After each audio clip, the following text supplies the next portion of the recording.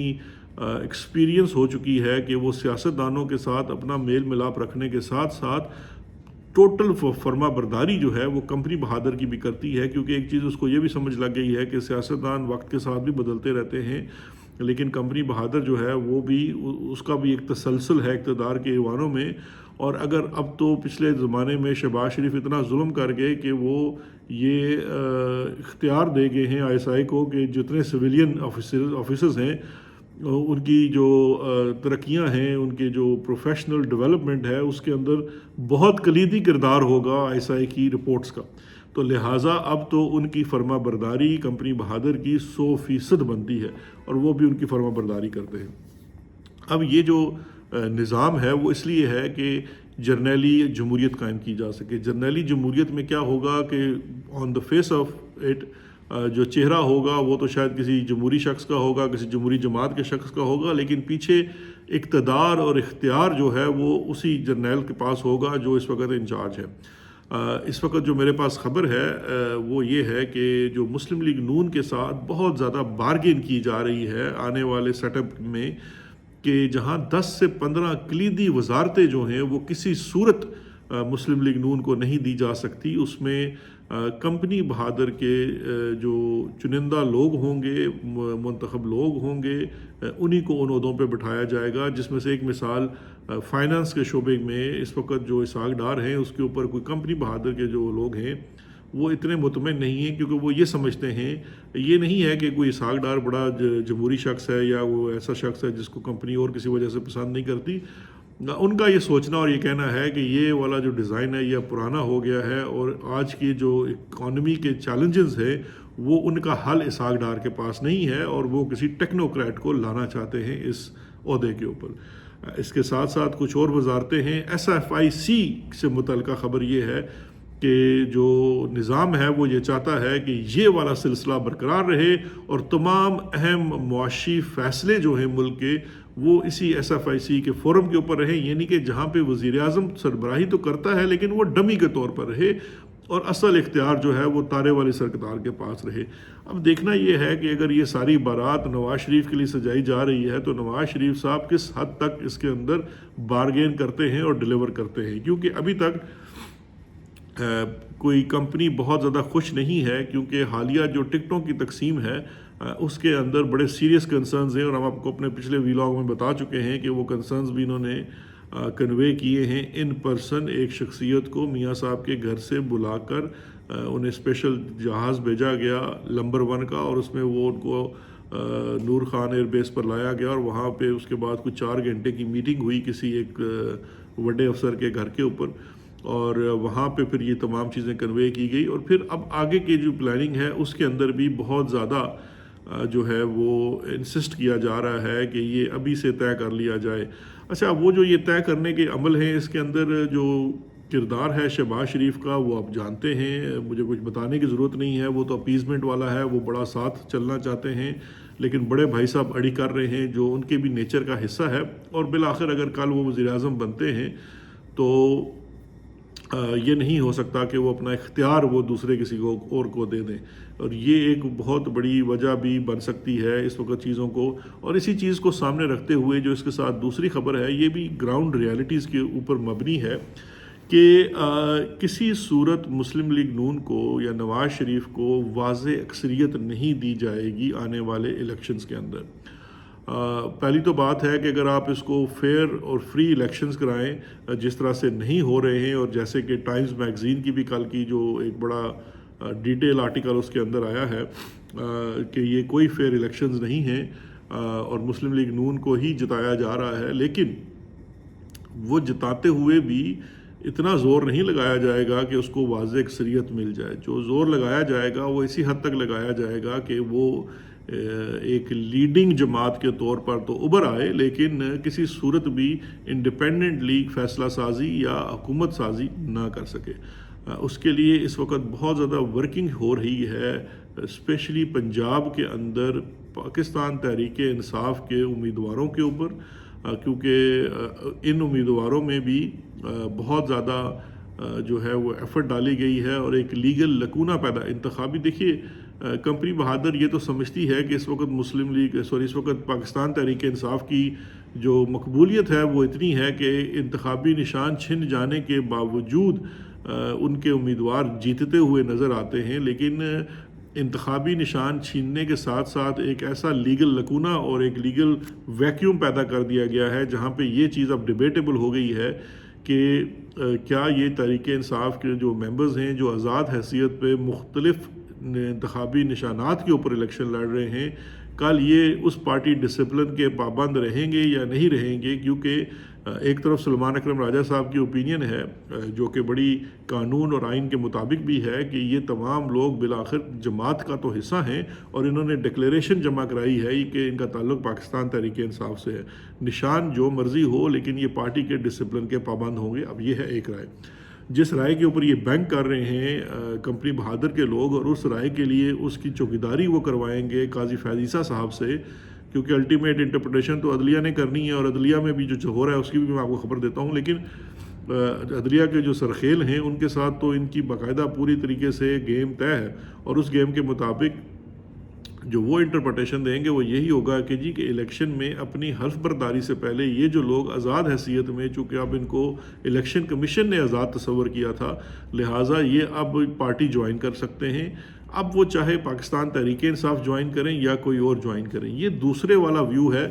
جس کو کسی طریقے سے انسرٹ کرنے کی کوشش کی جائے گی جو کمپنی بہادر کے بینیفٹ میں آ سکتا ہے. یہ وہ موقع ہے جہاں پہ لوٹ مار کی جائے گی پاکستان تحریک انصاف کے الیکٹ ہوئے آزاد ممبران کو، کوشش کی جائے گی اچکنے کی، لیکن ان کو پارک ہے جو مسلم لیگ نون میں نہیں کیا جائے گا، ان کو آئی پی پی میں پارک کیا جائے گا. اور اس کے لیے کمپنی کا ایک اور فیکشن، یہ دیکھ رہے ہیں کمپنی کے اندر سب سے بڑی بات یہ ہے کہ ان کے اندر کمپارٹمنٹلائزیشن بڑی ہے. کمپارٹمنٹلائزیشن کا مطلب یہ ہے کہ بڑی کمپنی ہے، جسے کہتے ہیں نا ایک بہت بڑی کمپنی جسے وہ آپ کہتے ہیں کہ جی ملٹی بلین ڈالر کمپنی ہے، تو اس کمپنی کے اندر مختلف شعبے ہیں اور ہر شعبہ اپنی لائن کے مطابق کام کرتا ہے، بے شک وہ ایک دوسرے کے خلاف کام کر رہے ہوں. یہ ہے اس وقت اصل میں جو ہے نا ان کا فارمولہ ہے. تو اس وقت ایک کمپنی کا پورا نظام جو ہے وہ پاکستان مسلم لیگ کو ہر حلقے سے کامیاب کروانے میں لگا ہوا ہے، لیکن اس کمپنی کا ایک اور حصہ جو ہے وہ کچھ اور لوگوں کو بھی کامیاب کروانے کے اوپر کام کر رہا ہے اور انہیں بھی میدان میں رکھے ہوئے ہے. کیونکہ سارا اگر اختیار اور ہر چیز ایک پلڑے میں چلی گئی تو پھر جو ڈیوائیڈ اینڈ رول کی پالیسی ہے وہ ناکام ہو جائے گی. تو لہٰذا جو گیم پلان ہوتا ہے وہ اس طرح سے ہوتا ہے کہ ٹھیک ہے اگر آپ نے 100 105 10 ممبران نون لیگ کے جتانے ہیں تو آپ نے پی ٹی آئی کے بھی ایک خاطر خواہ نمبر جتوانا ہے جس کو کل آپ نے توڑنا بھی ہے. پی ٹی آئی کو کمپلیٹلی ختم نہیں کرنا ہے اسمبلی میں سے، اس کو 30 35 40 50 لوگوں کے ساتھ چھوڑ دیا جائے گا اور اس کے اوپر جو بھی مال آئے گا اس کو لوٹا جائے گا اور پھر اس کو جسے کہتے ہیں کہ وہ مال غنیمت کی جانب اس کو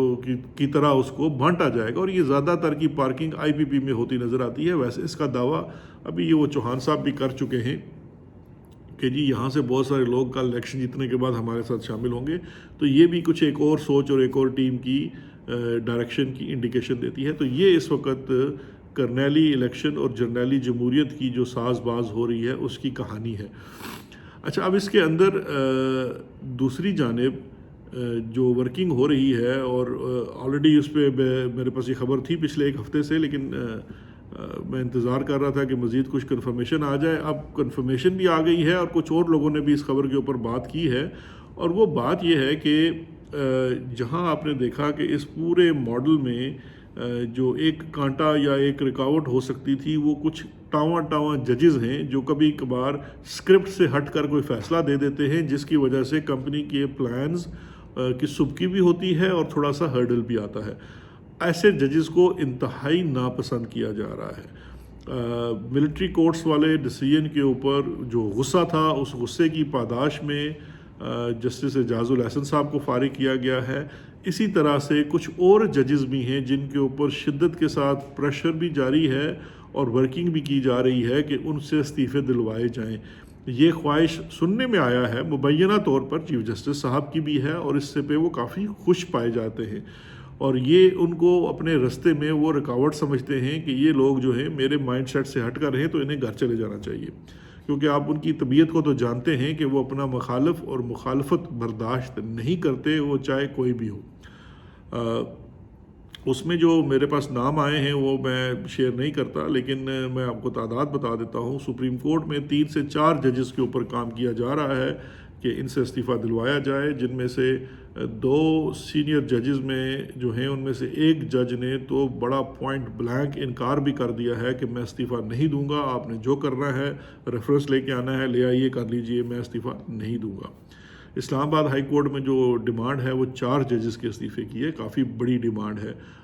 کیونکہ اسلام آباد ہائی کورٹ بہت ریلیونٹ ہے، زیادہ تر پٹیشنز یہاں فائل کی جاتی ہیں، عمران خان صاحب کے سارے کیسز اڈیالہ میں چل رہے ہیں، ان کی اپیلیں، ان کی پٹیشنز وہ بھی یہاں آتی ہیں، اور وہاں کے جج جو ہیں اس وقت لائن ٹو نہیں کر رہے ہیں،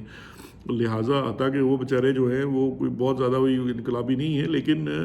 ایٹ دا سیم ٹائم وہ لائن جو ہے جو کہ اتنی اللیگل ہے، اتنی آؤٹ آف لائن ہے کہ اس کو ٹو کرنا ممکن ہی نہیں ہے، تو اس لیے یہ بھی غصہ ان کے اوپر ہے، اس لیے ان کے بھی 4 کے نام ہیں، منیمم 4 ہیں جن کو فارغ کیا جائے، اور پشاور ہائی کورٹ سے 3 کی ڈیمانڈ ہے۔ یہ استعفوں کے اوپر کام ہو رہا ہے۔